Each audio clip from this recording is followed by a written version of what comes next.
adolescência, Wicked, Caju e o governo federal. Bora comigo? Semana passada, a Netflix estreou sua nova minissérie, Adolescência. Uma minissérie britânica que vai abordar o assassinato de uma jovem e a acusação de um outro adolescente. Tem spoiler aqui, mas pega na minha mão. Uma das temáticas principais é mostrar como os adultos estão tão distantes dos adolescentes. Você pode falar que sempre foi assim, sempre existiu um conflito de gerações nessa fase, é uma fase difícil, tudo bem. Mas essa distância nunca foi tão grande. A linguagem de cada um nunca foi tão distante. A experiência de adolescente dos pais nunca foi tão diferente da dos filhos. E isso está criando diversas barreiras de comunicação, de entendimento, de diálogo, de dia a dia, de acompanhamento, de necessidades, de tudo. Um dos momentos que isso fica mais claro é quando o detetive do caso não faz ideia do que os emojis das redes sociais significam. As cores dos corações, os símbolos que são usados, o que quer dizer cada coisa dessa. Ele sendo um pai de um adolescente. Essa relação também é explorada pela série. É assim, fantástica. Pensando nisso e nessa temática, eu não posso deixar de citar a cartilha de tempo de tela que o governo federal lançou. Por isso, o governo federal lançou um guia,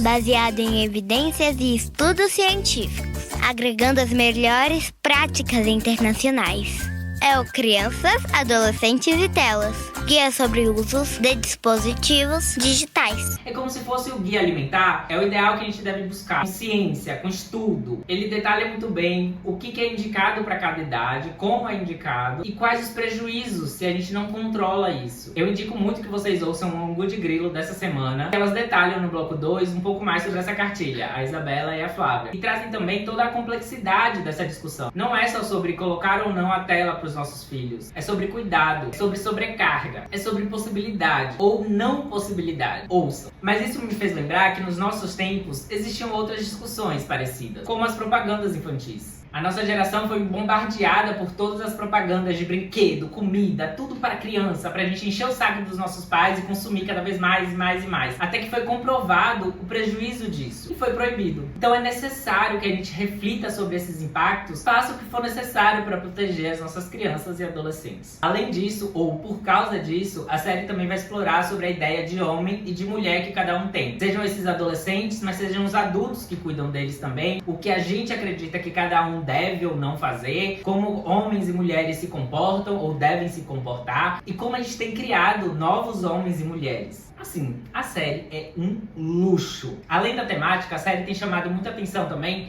pela sua forma de filmagem. Cada episódio é um plano sequência. Sim, aquela cena que a gente grava do início ao fim, direto, sem corte. Um episódio inteiro é uma cena só. Isso é espetacular. Mas isso não é meio teatro? É abrir a cortina e fechar a cortina. E o espetáculo acontece de forma contínua. É uma equipe gigante, são profissionais extremamente treinados, ensaiados, competentes para fazer aquilo acontecer da forma que tem que acontecer. E eu acho muito interessante essa escolha, porque a gente está numa era que tudo tem que ter muita atenção. A gente precisa segurar a atenção das pessoas. E aí alguns vão usar de todos os artifícios possíveis. Efeitos especiais, plot twist, muita coisa acontecendo, vai, acontece.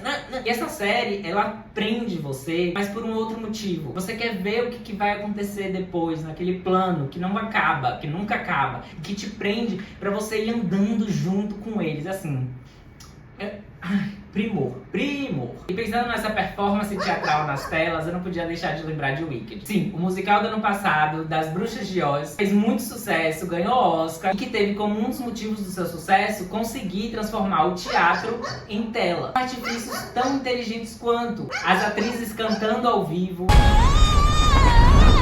cenário construído de verdade, um trem gigante que vai se mover com os atores dentro, uma plantação gigantesca de flores para tornar aquilo um pouco mais real ou artesanal. Uma ideia de fazer arte que valoriza mais o trabalho das pessoas e não só joga CGI, tela, tecnologia, tudo. A gente pode fazer isso de forma mais artesanal, com muitas aspas, obviamente, mas que traz todo um brilho diferente para as obras. É uma tendência. Não é Lineker. Lineker que lançou Caju e fez muito sucesso com uma gravação toda em fita. É uma forma antiga de gravar música, que não se faz tanto, por ser mais artesanal, mas que trouxe um brilho diferente pro álbum. Quando uma orquestra inteira faz parte da música, ali, ao vivo, de verdade. Quando uma música acaba porque a fita acabou. É arte, artesanal. Assistam Adolescência, conversem sobre a adolescência. A classificação é 12 anos, então se você tem ou conhece um adolescente, sente sente com ele pra assistir, bote ele do seu lado e ouça o que ele tem pra falar sobre a obra. O que ele acha dos personagens, do que ele acha daquilo que ele tá assistindo. É muito complexo, é muito complicado, eu sei disso. Mas a gente não tem muito pra onde fugir. É só isso que a gente tem. Eu tenho certeza que a gente nunca vai se arrepender.